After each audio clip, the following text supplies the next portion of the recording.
কয়েকজন ব্যক্তি দুটি জার্মান শেফার্ড কুকুর দিয়ে এক যুবকের উপর নির্মমভাবে আক্রমণ চালাচ্ছেন। গত ১৯ সেপ্টেম্বর সামাজিক যোগাযোগ মাধ্যমে ভিডিওটি ভাইরাল হয়।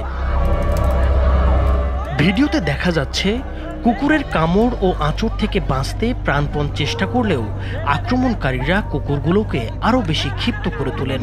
শুধু তাই নয়, লাঠি হাতে কয়েকজন ব্যক্তি তাকে বারবার আঘাত করতে থাকেন।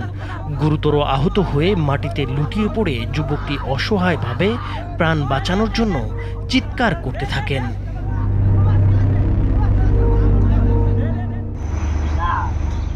গত ১২ সেপ্টেম্বর কুমিল্লার বুড়িচং এলাকার সাকুরা স্টিল মিল থেকে তামার তার চুরির ঘটনা ঘটে।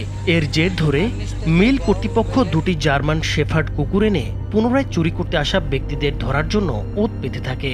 পরে ১৯ সেপ্টেম্বর শুক্রবার দুপুরে স্থানীয় ভাঙারি ব্যবসায়ী জয়চন্দ্র সরকার স্টিল মিলে প্রবেশ করলে তাকে আটক করা হয়।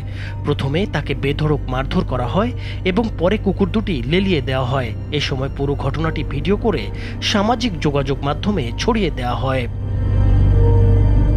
ভিডিওটি ভাইরাল হলে র্যাব গোয়েন্দা নজরদারি ও তথ্য প্রযুক্তির সহায়তায় দ্রুত ৩ জনকে শনাক্ত করে।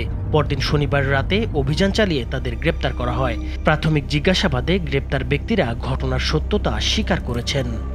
এটি যখন কুকুর দিয়ে কামড়ানোর ঘটনা যখন ভাইরাল হয়, তখনই আমরা আমাদের নজরদারি বৃদ্ধি করি। নজরদারি বৃদ্ধি করার পর তথ্য প্রযুক্তি এবং লোকাল ইনফরমারের সহায়তায় পুলিশের সাথে হয়ে আমরা আসামিদেরকে রাত্রেবেলা ধরতে সক্ষম হই।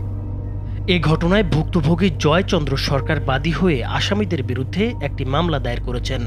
বুড়িচং থানার ওসি আজিজুল হক জানান, আসামিদের র্যাব থেকে গ্রহণ করে আদালতে সোপর্দের প্রক্রিয়া চলছে।